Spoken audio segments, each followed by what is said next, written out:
আল্লাহর নবী বলছেন নাফরমানের কবরে ফেরেশতা ফায়াদরিবু দারবাতান বাইনা উযুনাইহি, দুইটা কান বরাবর ঘাড়ের মধ্যে প্রত্যেকটা আঘাত করবে লোহার হাতুড়ি দিয়ে। ফায়াসিহু সাইহাতান, নাফরমান কবরে এত জোরে চিৎকার করবে, ইয়াসমাউহা মান ইয়ালিহি ইল্লা সাকালাইন। আল্লাহর নবী বলেন দুনিয়াবাসী, মানুষ এবং জিন ব্যতীত আল্লাহর সব সৃষ্টি ওই বেঈমানের কবরের চিৎকার শুনতে পাবে, এমন জোরে চিৎকার দিবে। একটা একটা আঘাত এভাবেই চলবে কিয়ামত পর্যন্ত, এভাবেই চলবে কিয়ামত পর্যন্ত। আল্লাহর নবী সাল্লাল্লাহু আলাইহি ওয়াসাল্লাম বলেন নাফরমান পাপীকে যখন কবরে রাখা হবে, তিনটা প্রশ্নের উত্তর যখন নাফরমান দিতে পারবে না, সাথে সাথে কবর তারে এত জোরে একটা চাপ দিবে, একটা চাপ দিয়া ডান পাশের মাটি বাম দিকে, বাম দিকের মাটি ডান পাশে চলে আসবে। হাত্তা তাখতালিফা আদলাউহু, আল্লাহর নবী বলেন ডান পাশের পাঁজরের হাড্ডি ভাইঙ্গা বাম পাশে ঢুকে যাবে, বাম পাশের হাড্ডিগুলো ভাইঙ্গা ডান পাশে ঢুকে যাবে। নবীজি দেখায় দিছে হাত্তা তাখতালিফা আদলাউহু, এইভাবে দুই আঙ্গুল একটা যেমন আরেকটার মধ্যে ঢুকে যায়, আল্লাহর নবী বলেন এভাবে পাঁজরের হাড্ডি একটা আরেকটার মধ্যে ঢুকে যাবে। কি বাপ মনে করছো তোমারে এমনে এমনে ছেড়ে দিব? কি মনে করছো যার ভাত খাইলা তার বুঝি হিসাব দিতে হবে না? কি মনে করছো মুফত এটা? হ্যাঁ, কার পানি পান করেছো, কার ভাত খেয়েছো, কার আসমান, কার জমিন, কার চন্দ্র, কার সূর্য ব্যবহার করেছো বান্দা? কার এটা? তোমার আব্বার? শরীরটা তোমার বাপের নি, চোখ নাক কান তো তোমার আল্লাহর। আলাম নাজআল লাহু আইনাইন ওয়া লিসানান ওয়া শাফাতাইন, আল্লাহ বলে বলো না বান্দা আমি কি দুইটা চোখ দেই নাই? ওহ বাবা কথা কই না, আমি কি জিহ্বাটা দেই নাই? আমি কি দুইটা ঠোঁট দেই নাই? তো উত্তরে কি বলবেন যে না দেন নাই? কি বলবেন? কথা বলেন।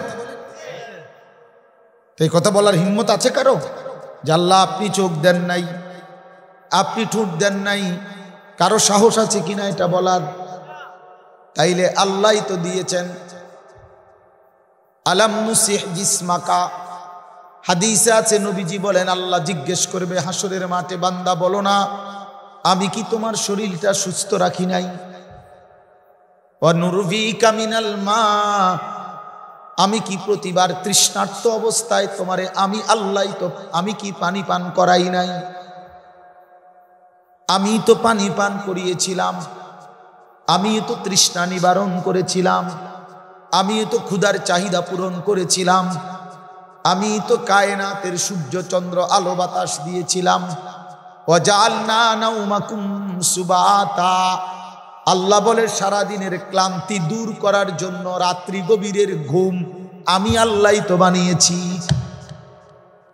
ওয়া জাআলনাল লাইলা লিবাসা, অন্ধকার কালো চাদর দিয়ে ঢেকে পৃথিবীটাকে অন্ধকারাচ্ছন্ন করে দিয়েছি আমি আল্লাহই তোমার ঘুমের উপযুক্ত পরিবেশের জন্য।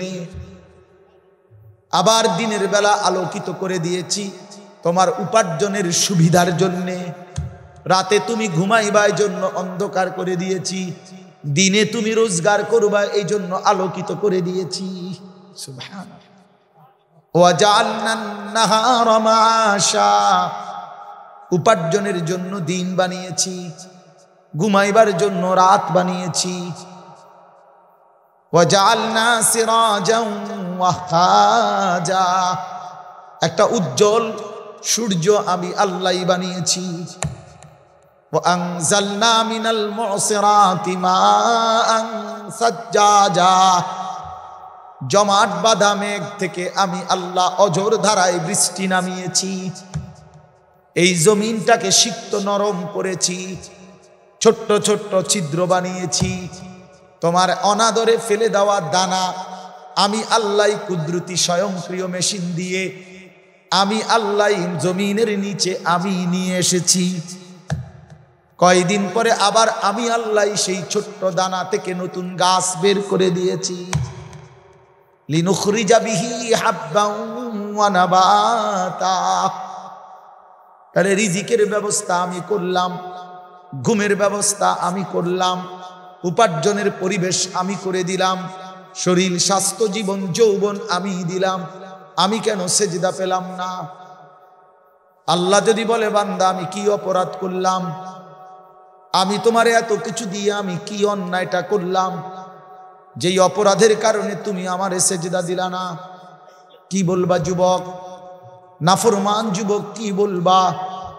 অসভ্য যুবক যে নামাজ পড়ো না, হাইওয়ান তুমি কি বলবা? তুমি মানুষ না জানোয়ার? বেনামাজি তুই মানুষ না জানোয়ার? বল, মানুষ না জানোয়ার বল বেটা। অনেক বেহায়া এখনো হাসে এইখানে, এত বড় অসভ্য বেহায়া, এই বেহায়া এখনো হাসে। চিন্তা করছো নি?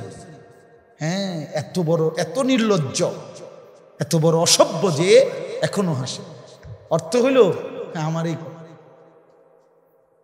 বুঝেন নাই? বুঝতেছে সে আমারই কর। আহ আহ আমার মনে এক কুকুর রে কইলে কুকুর মাথা নামাইল। আহা, আমাদের সন্তানদের হালাত কত নাজুক চিন্তা করে। মুসলিম সমাজে বসবাস করে, বাপ মুসলমান, মা মুসলমান, চারিদিকে মসজিদ, চারিদিকে মাদ্রাসা, কত দাড়িওয়ালা, টুপিওয়ালা, পাঞ্জাবিওয়ালা। প্রতিদিন মসজিদের মিনারা থেকে উচ্চ কণ্ঠে মাইকের হর্ন দিয়ে আজান হইতেছে।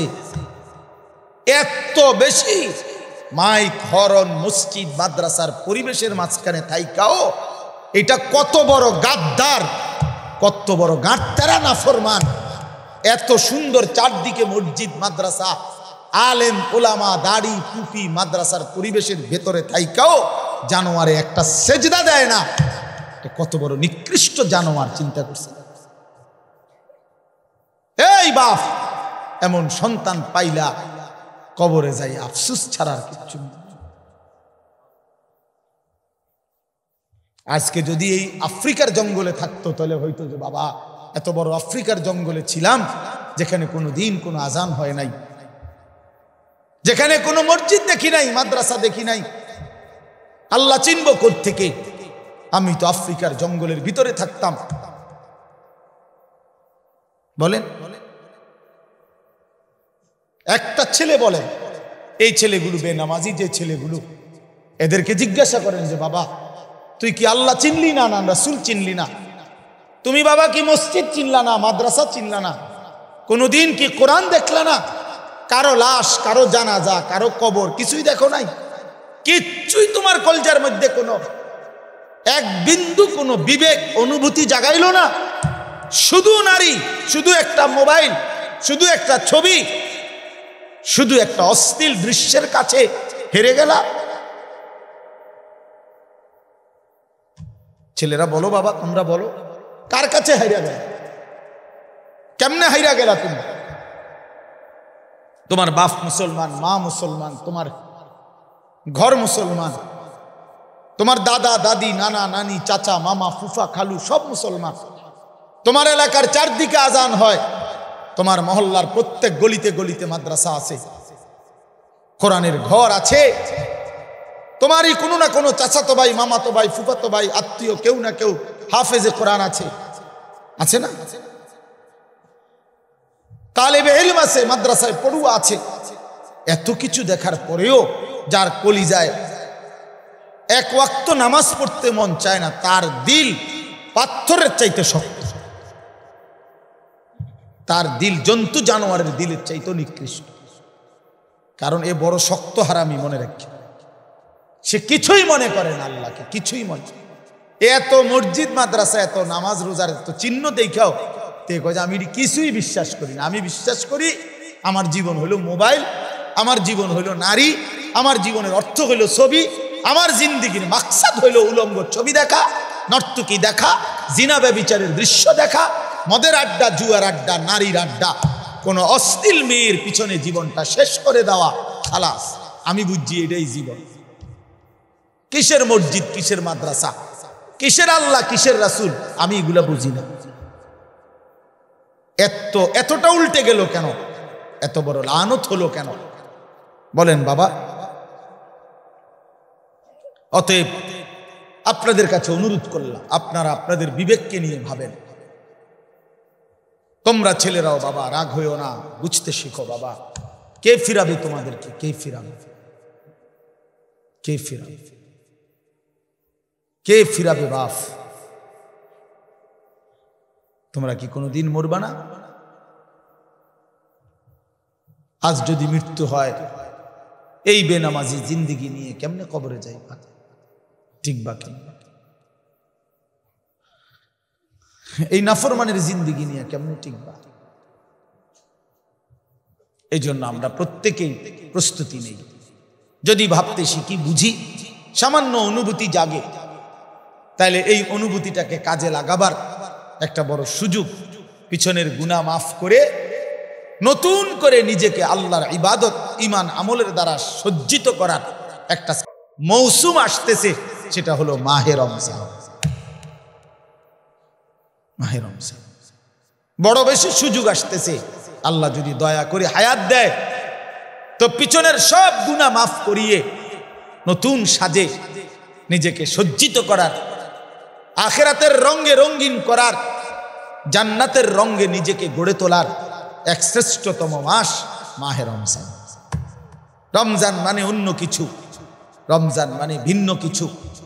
রমজান মাসে মানে নিজেকে বদলানোর মাস, রমজান মানে নিজেকে পরিবর্তনের মাস, রমজান মানে নিজেকে আখিরাতের রঙে রঙিন করার মাস, রমজান মানে আল্লাহ তাআলার মহব্বতে, রাসূলুল্লাহ সাল্লাল্লাহু আলাইহি ওয়াসাল্লামের মহব্বতে ডুবে যাওয়ার মাস। এটা আমাদের সামনে। আল্লাহ আমাদের জন্য রমজানের হায়াত ভিক্ষা দান করে। আল্লাহ যেন আমাদের সকলকে রমজান পর্যন্ত পৌঁছিয়ে দেয়। এই আয়াত দেখেন, আল্লাহ তাআলা বলছেন, ইয়া আইয়ুহাল্লাযীনা আমানু, হে ঈমানদারগণ, কুতিবা আলাইকুমুস সিয়াম, তোমাদের উপরে রোজা ফরজ করা হলো, কামা কুতিবা আলাল্লাযীনা মিন ক্বাবলিকুম, যেমনটা ফরজ করা হয়েছিল তোমাদের পূর্ববর্তীগণের উপর, মানে পূর্বের ঈমানদার উম্মতের উপর। কেন ফরজ করা হলো রোজা? উদ্দেশ্য কি? আমি আল্লাহর, লাআল্লাকুম তাত্তাকুন, যেন তোমরা মুত্তাকি হতে পারো, মুত্তাকি হইতে পারো, আল্লাহ ভীরু হইতে পারো। আর মুত্তাকি হলে কি লাভ হবে? উইদ্দাত লিল মুত্তাকিন, আল্লাহ বলে জান্নাত বানানোই হয়েছে মুত্তাকিদের জন্য। মুত্তাকি হবে তো জান্নাতি হবে, জান্নাতি হবে। এই আয়াতটার অল্প একটু কথা, আমি এই আয়াতটাই পড়ছি, সূরা বাকারার 183 নম্বর আয়াত, দ্বিতীয় পারা, দ্বিতীয় সূরা। এটার উপর আর একটু কথা বললে আমার কথা শেষ। আমরা আমাদের যদি পরিবর্তন চাই, পরিবর্তনের সুযোগ মাহে রমজান। আমরা যদি আখিরাত সাজাইতে চাই, আমাদের জন্য শ্রেষ্ঠ সুযোগ মাহে রমজান। আমরা যদি ঘুরে দাঁড়াইতে চাই, আমাদের জন্য শ্রেষ্ঠ সুযোগ মাহে রমজান। মাহে রমজান, আল্লাহ নাফরমানির এই জিন্দিগি আমি ছেড়ে দেব, আপনার রঙে রঙিন হব, তাইলে শ্রেষ্ঠতম সুযোগ মাহে রমজান। মাহে রমজান, রমজানের মধ্যে অসম্ভব শক্তি আছে, মাহে রমজানের মধ্যে অসম্ভব পাওয়ার আছে। আল্লাহ বলছে, রমজানে বান্দা আইসো আমার কাছে, রাত দিন 24 ঘন্টা আমি আল্লাহ জাহান্নাম থেকে মুক্তি দিতে থাকি। ওয়াতাখাউ মিনান নার, জাহান্নাম থেকে মুক্তি দেব, সারা রাত মুক্তি দেব, সারা দিন মুক্তি দেব। রমজানের প্রতি ঘন্টা, প্রতি মিনিট, প্রতি সেকেন্ড হীরা মণি মুক্তা জহরতের চাইতেও কোটি গুণ বেশি দাম, কোটি গুণ বেশি। আল্লাহ তাআলা সেই মহিমান্বিত রমজান আমাদের সামনে আনতেছেন। আর মাত্র 18-19 দিনও বাকি নাই। এই অল্প কয়টা দিন বাবা, আমাদের উচিত রমজানের জন্য অধীর আগ্রহে মহব্বতের সাথে আল্লাহর কাছে হায়াত ভিক্ষা চাও যে আল্লাহ এত কাছে আইনা মৃত্যু দিয়েন না, কবরে নিয়ে নেন, আর কয়টা দিন হায়াত দেন, রমজান পর্যন্ত পৌঁছিয়ে দেন। আল্লাহুম্মা বারিক লানা ফি রাজাব ওয়া শাবান ওয়া বাল্লিগনা রমাদান। আল্লাহ তাআলা বলেন ইয়া আইয়ুহাল্লাযীনা আমানু।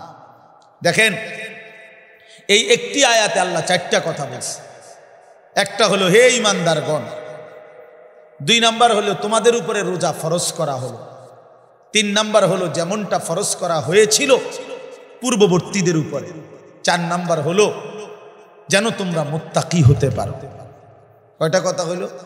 এই 4টা কথার আমি 4টা আলগা সংক্ষিপ্ত একটু ব্যাখ্যা বলি। 1 নাম্বার হলো হে ঈমানদারগণ, এটা আল্লাহ আমাদেরকে ডাক দিয়েছেন। তাফসীরের মধ্যে আছে আদম আলাইহিস সালাম থেকে নিয়ে আমাদের নবী পর্যন্ত ইতিপূর্বে আমাদের নবীর আগে যত নবী পৃথিবীতে আল্লাহ পাঠাইছেন, ওই নবীদের উপরে যারা ঈমান আনছিল ওই নবীদের আমলে তাদের কাউকে কোনোদিন আল্লাহ তাআলা এই শব্দ দিয়ে হে ঈমানদারগণ ইয়া আইয়ুহাল্লাযীনা আমানু বলে ডাক দেন নাই। আগে সর্বপ্রথম আমাদের নবী, আখিরি নবী, আল্লাহর বন্ধু, আমাদের নবীর ভালোবাসায় আল্লাহ তাআলা বলছে বন্ধু বিগত কোন নবীর ঈমানদার উম্মতকে আমি যেই শব্দে ডাকি নাই, এই প্রথম আপনার ভালোবাসায় আপনার ঈমানদার উম্মতকে আমি ইয়া আইয়ুহাল্লাযীনা আমানু এই নতুন শব্দে ডাক দিলাম। হে ঈমানদারগণ, হে ঈমানদার তোমরা আমার। তাফসীর ইবনে কাসিরের মধ্যে আছে যে ঈমানদার সে আল্লাহর বন্ধু, যে মুমিন সে কার বন্ধু? আল্লাহর বন্ধু। আল্লাহর বন্ধু, মুমিনের বন্ধু আল্লাহ, আল্লাহর বন্ধু মুমিন, আল্লাহর বন্ধু মুমিন। এই জন্য তাফসীরে লিখছে হে ঈমানদারগণ, এই কথার আরেকটা তরজমা এটা হে আমার বন্ধুগণ। আল্লাহ যেন ডাক দিয়া বলছে হে আমার বন্ধুগণ, তোমরা আমার বন্ধু, তোমরা আমার। আমি বানাইছি বহু জনেরে, তোমরা বানাইছি আমার জন্য, আমার জন্য। তোমরা আমার, তোমরা আমারে মেনে নিয়েছ, তোমরা আমার কালেমা পড়েছ, তোমরা আমার রাসূলকে মেনে নিয়েছ, অতএব তোমরা আমার। তোমাদের কালেমা লা ইলাহা ইল্লাল্লাহ মুহাম্মাদুর রাসূলুল্লাহ এটা আমি গ্রহণ করলাম, গ্রহণ করে আমি নিলাম, এই জন্যই আমি তোমাদেরকে ডাক দিলাম। তুমি বলছো আমি এনে ভর্তি অমুক, ওই যে আমারে মোহাম্মদে বলছে তার ছোট ভাই হাফেজ মুশাররফ কয় আমারে আজকে বলল যে হুজুর ভর্তি করামু আপনার মাদ্রাসায়, তো কি কোন সময় আমু ফরম নিয়ম কানুন কি? আমি এত কথা তোমার দরকার কি, হাতে ভর্তি হইব 60 পার।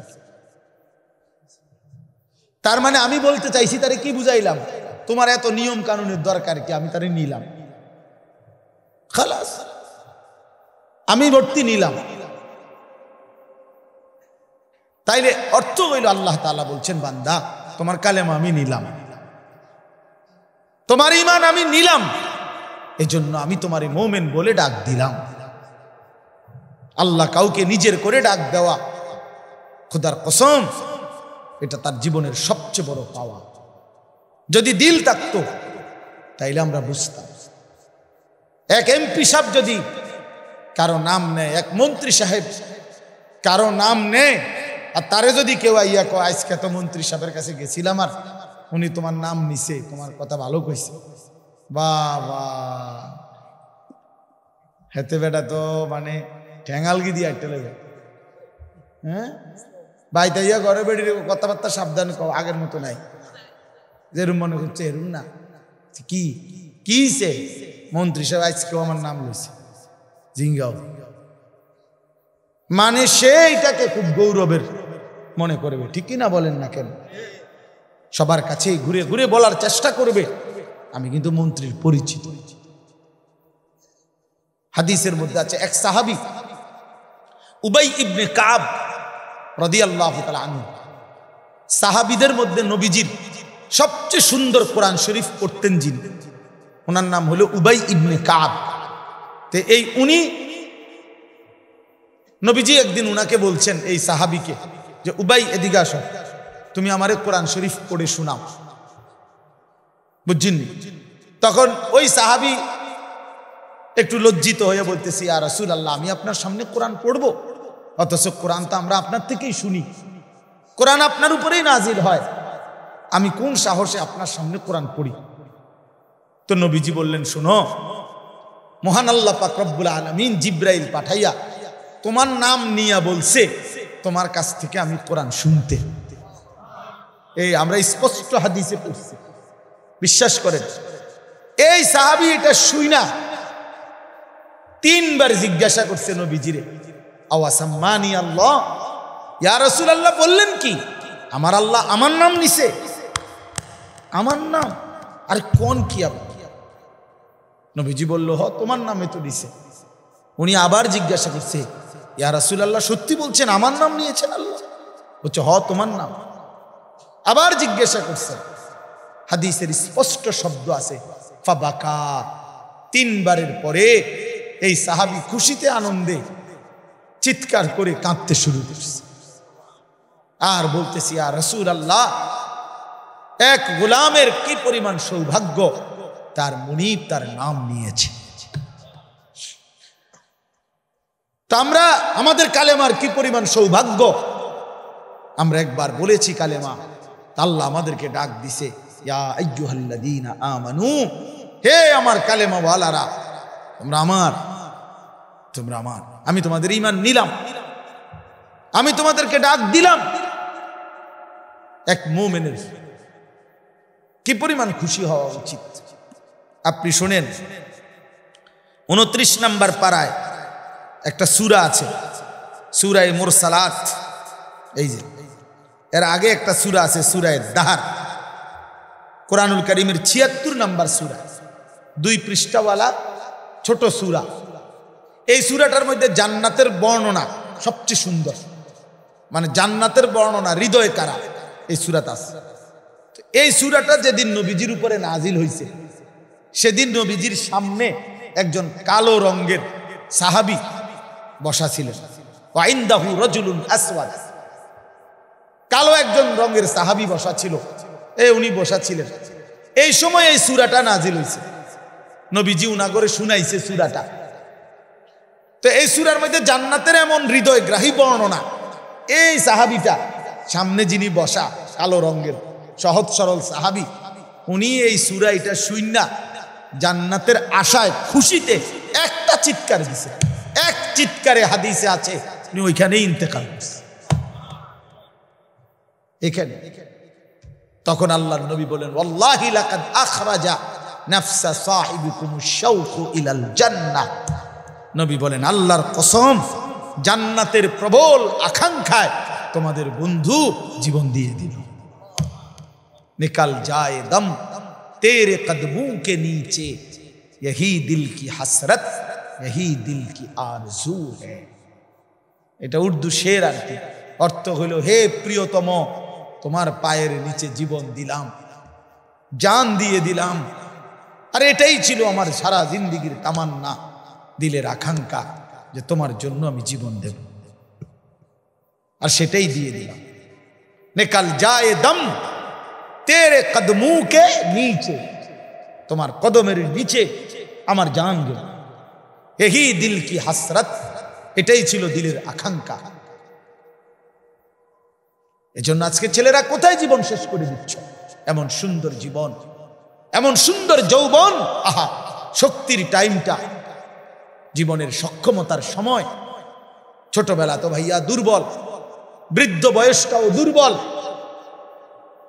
তোমাদের অনেক কিশোর নওজোয়ান একজনের গায়েও চাদর নাই, কিন্তু মুরব্বী সবগুলোর গায়ে চাদর। দেখো তাকে, এ চাচারা তো আমার সব পরিচিত চাচা।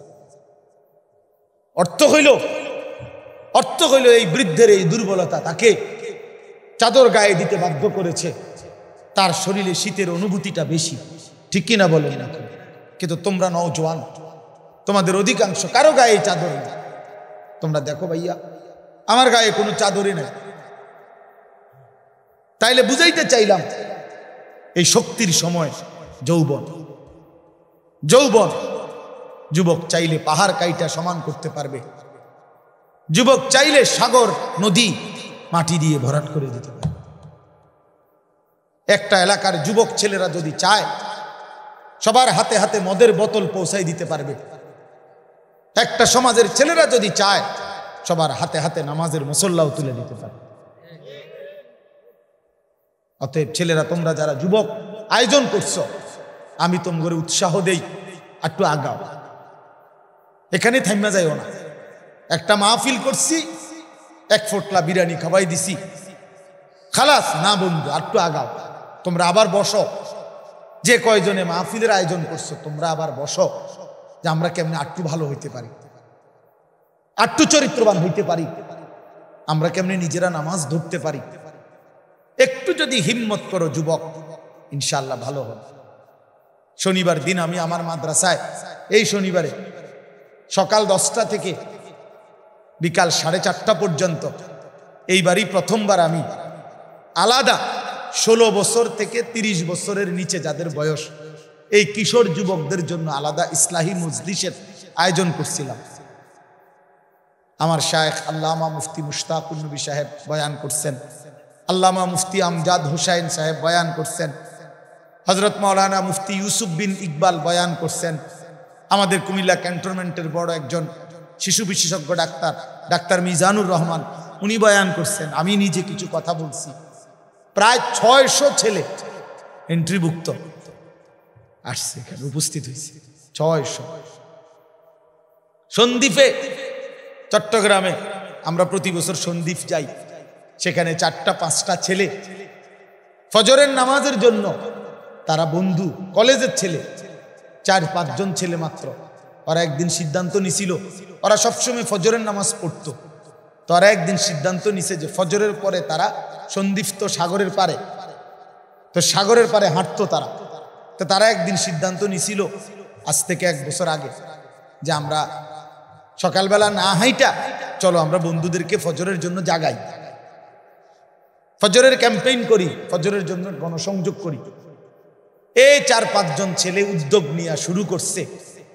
ঠিক 1 বছরের মেহনতে এই গত নভেম্বর, 24 সালের নভেম্বরে আমি গেছি মাহফিলে, ওইখানে তারা আমার লিস্টেড, ফজরের পরে আমি তাদের জন্য আলাদা বয়ান করছি, তাদের আলাদা মাহফিল হয়েছে ফজরের পরে। মানে রাইতে আমি যেই প্যান্ডেলে ওয়াজ করছি ওই প্যান্ডেলটা তারা সকালের জন্য আবার ভাড়া নিছে। বুঝেন না এই কথা? আমি ওখানে ছিলাম, আর ওখানে রাত্রে আসা যায় না, ওইটা সন্দ্বীপে স্পিড বোট দিয়ে আইতে যাইতে হয়, তো রাইতে আওয়ানোর সিস্টেম নেই, থাকতে হয়। এই জন্য ফজরের পরে আবার বয়ান করছি 1.5 ঘন্টা। তো ওরা, আমি বললাম এত ভোরে ছেলেরা আইবনি, কয় হুজুর আসবে ইনশাল্লাহ, আপনি দেখেন। তারা আমারে দেখাইছে কাগজে কলমে লিস্টেড করা প্রায় 4,500 ছেলে এখন ফজরের নামাজ জামাতে পড়ে। যুবক চাইলে কি না পারে, যুবক চাইলে ভাঙতে পারে, যুবক চাইলে গড়তে পারে, যুবক চাইলে বুলডোজার দিয়ে সমান করে লাইতে পারে, সমান করে ফেলতে পারে। আবার সেই ভাঙার উপরে যুবক চাইলে গড়তেও পারে। আল্লাহ তাআলা নওজোয়ানের শরীরে অসম্ভব হিম্মত দান করছে, অসম্ভব হিম্মত। এই জন্য বাপ, আমি যুবক যারা, তাদেরকে উৎসাহিত করলাম। মহান আল্লাহ পাক রব্বুল আলামিন আমাদেরকে বলছেন, আমি তোমাদের ইমানদার, ইমান নিলাম, আমি ইমান দিছি বান্দা। আমি গত বছর যখন তাবলীগের সফরে ছিলাম দিনাজপুর জেলায়, গত বছর আগস্ট মাসে 72 বছর বয়স্ক একজন হিন্দু লোককে কালেমার দাওয়াত দিছিলাম। ওনার 2 ছেলে মুসলমান, ওনারে আমি 2.5 ঘন্টা কালেমার দাওয়াত দিছি। আমরা 3 জন আলেম মিলে কত অনুনয় বিনয় করছি, কাকুতি মিনতি করছি, কাঁদছি, চোখের পানি ফেলছি। একটা বার চাচা কালেমা পড়েন, আপনার ছেলে মুসলমান, ছেলের বউ মুসলমান, আপনার নাতি নাতনি সব মুসলমান, আপনি এখনো বসে আছেন কেন? আহা, এই 72 বছর হয়ে গেছে। বুড়া মিয়া কয়, আমি ওটা বলবো না, পড়ব না, বলে নাই। আমি আমার সাথীদের কাছে, আমার 26 জন সাথী নিয়ে চিল্লায় গেছি, 16 জন আলেম, এক চিল্লা সফরে 950 মানুষ আল্লাহর রাস্তায় বের হয়েছে। চিল্লার জন্য আলহামদুলিল্লাহ, আল্লাহই করাইছে।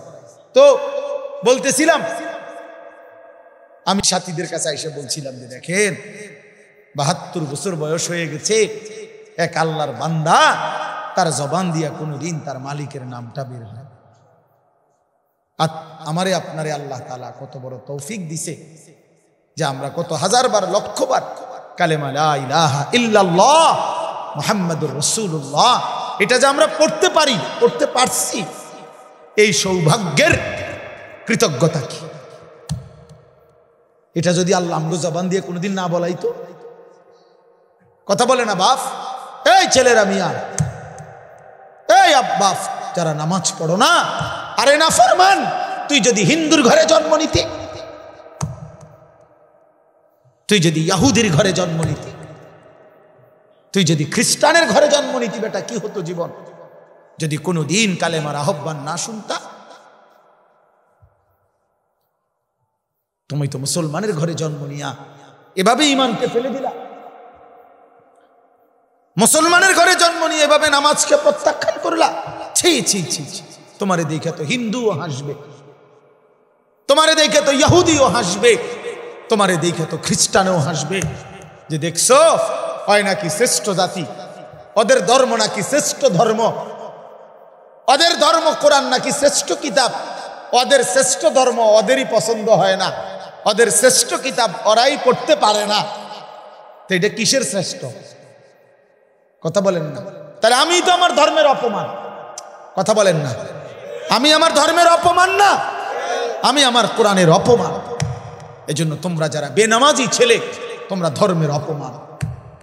তোমাদের যাদের চুল বেঈমানের মতো, তোমরা মুসলমান ধর্মের অপমান। তোমরা, তোমাদের কারণে আমার ধর্ম লজ্জিত, তোমাদের কারণে ধর্ম বেইজ্জতি হয়েছে।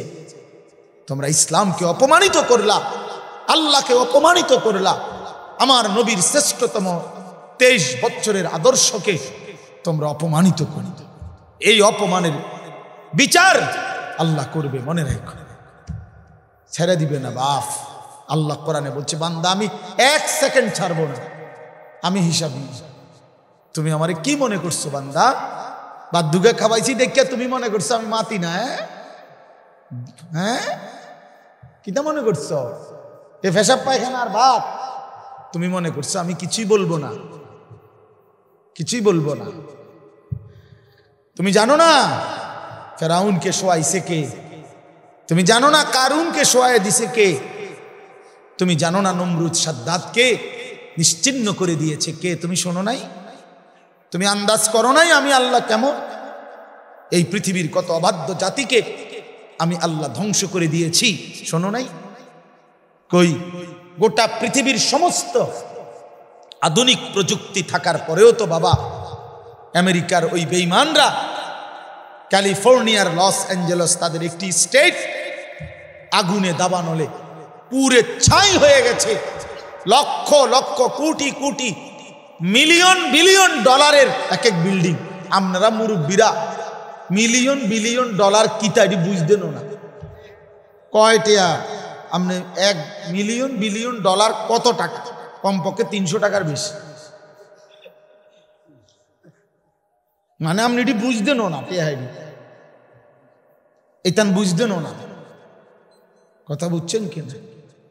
হ্যাঁ, আমরা কিতাবে পড়ছি এক বুজুর্গকে, হ্যাঁ, একটা জিনিস দামি ওনার কাছে ছিল, তো ওনার কাছে বলছি এটা আপনি বিক্রি করে দেন। কত মূল্য? উনি বলছে 100 দিরহাম, 100 টাকা। তখন উনি যখন বিক্রি করে দিছে, ওনারে 100 দিরহাম দিছে।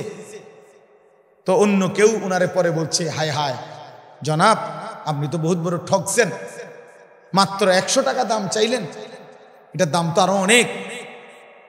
তো উনি বলছেন, আল্লাহর কসম 100 টাকার উপরে, 100 দিরহামের উপরে কোনো সংখ্যা আছে? আমার তো এটা জানা নেই, আমার তো এর উপরে কিছু জানা নাই।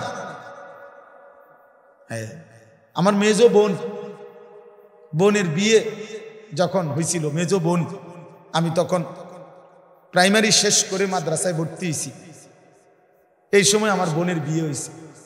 তো বোন জামাই যখন ওই আগে ছোটবেলায় বিয়ের দিন বোন জামাই যখন আসছে তখন শরবত খাওয়াইছি যে গেইটে নাকি তখন কিছু টাকা দিতে হয় না, যে শরবত খাওয়ায় তারে। তো আমারে 100টা টাকা দিছে উনি প্রথম। তো এগুলা নাকি ওনার কাছে আরো টাকা ছিল, তো এগুলো ওই আর একটু সাফাসাফি করলে আরো দেয়, আরো কিছু দেয়, না মানলে আরো দেয়, এমনি এমনি নিয়ম ছিল। আমার 100 টাকা দিছে, আর এটা দেখে আমি একটা দৌড়ে আইয়ালাইছি। আমার পুরা মনে আছে, একেবারে কসম, আমার পুরো এখনো মনে হইলো আর এই কথাটা। আমার একেবারে আমার ভাই, চাচাতো ভাইটাই বা অন্যরা এত দমকাইছে, বেউকুফ, 100 টাকা লইয়া দুধ দিয়ে আইয়ালাইছ। আমি বলছি আমি তো আসলে এর চাইতে বেশি টাকা জীবনে আর দেখিই নেই। তো বলতে চাইলাম, হাজার হাজার কোটি কোটি মিলিয়ন ডলারের এই বাড়ি ভবন, এগুলো পৃথিবীর সর্বাধুনিক প্রযুক্তি দিয়ে, অত্যাধুনিক প্রযুক্তি থাকা সত্ত্বেও, আধুনিক সরঞ্জামাদি থাকার পরেও বাপ আল্লাহর দেওয়া আযাবে আগুনে যখন জ্বলছে, এই কয়দিন হইল কোনো বেঈমানে 1 সেকেন্ডের জন্য আগুন নিভাইতে পারে না। 14,000 ফায়ার সার্ভিস কর্মী একসাথে আপনার পানি দিছে, আরো বাড়ে, আগুন আরো বাড়ছে। তার মানে বোঝা গেল বাবা, পৃথিবীর কারো শক্তি মূলত কোনো শক্তি না, আল্লাহর শক্তির সামনে, আল্লাহর ফয়সালার সামনে। আল্লাহ যদি ভালো রাখে তাইলেই ভালো থাকা। হ্যাঁ, আপনার টাকা তো আছে 1000 কোটি টাকা, কিন্তু আপনার ফেডে অসুখ, আপনি টেহা দিয়ে কিনবেন। আপনার টাকা তো আছে লক্ষ কোটি টাকা, কিন্তু আপনার তো ডায়াবেটিস, আপনি কিনবেন টাকা দিয়ে, কি করবেন? আপনি 7 রাজার ধন হইলেও কি লাভ হবে আপনার? এই জন্য আমি অনুরোধ করছি, আমরা মুমিন, আল্লাহ আমাদেরকে বলছে এটাই কথা, তোমাদের উপরে আমি রোজা ফরজ করলাম, তোমরা আমার হুকুম মানো, তোমরা আমারে মানো বান্দা।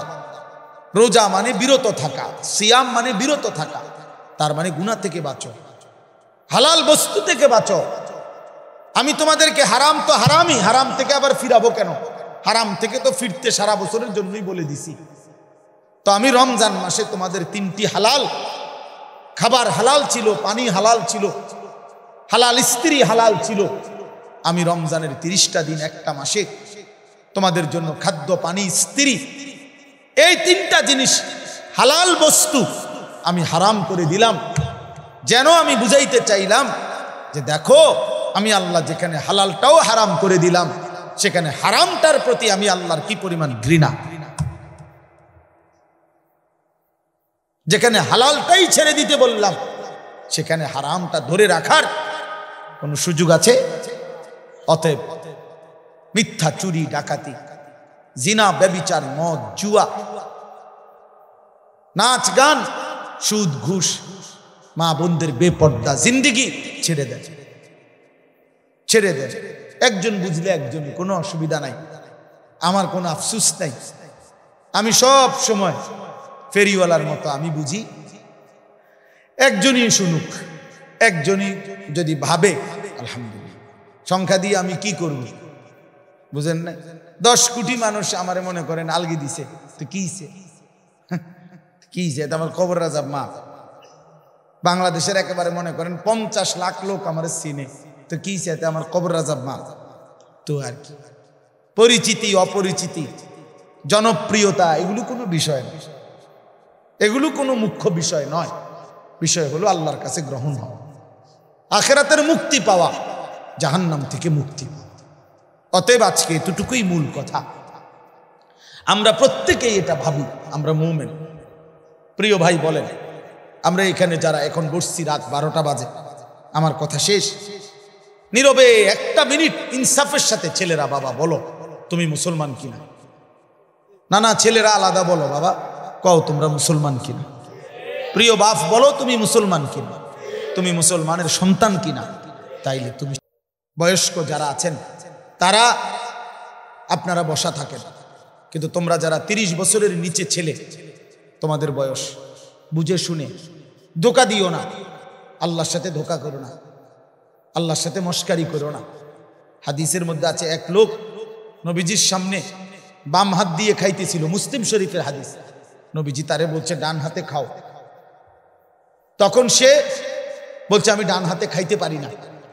নবীজি বলছে তাইলে আর পারবাও না, কসম আল্লাহর, ওই হাদিস আছে। সাহাবী বলে ওই লোক আর কোনোদিন ডান হাত মুখের কাছে আনতে পারে নাই, কারণ সে তো মূলত মিথ্যা বলছিল, অহংকার করে বলছিল। এই জন্য আমি অনুরোধ করছি, তোমরা যারা 30 বছরের নিচে আছো ছেলে বাবা, তোমরা দিল থেকে বুঝে শুনে তোমরা নিয়ত করে দাঁড়াও, যে এই কথার নিয়তে দাঁড়াও, যার ভাল লাগে যে আমি ইনশাল্লাহ চেষ্টা করুন ফজর সহ 5 ওয়াক্ত নামাজ পড়তে। তুমি সিদ্ধান্ত নিয়ে বলো যে আমি চেষ্টা করব, আমি নারী ছবি, অশ্লীল দৃশ্য থেকে, মোবাইলের অশ্লীল ছবি থেকে নিজেকে বাঁচাইবার নিয়ত করলাম, সিদ্ধান্ত করলাম। আল্লাহ তৌফিক দিলেই তো পারবা, ঠিক কিনা বলেন না কেন?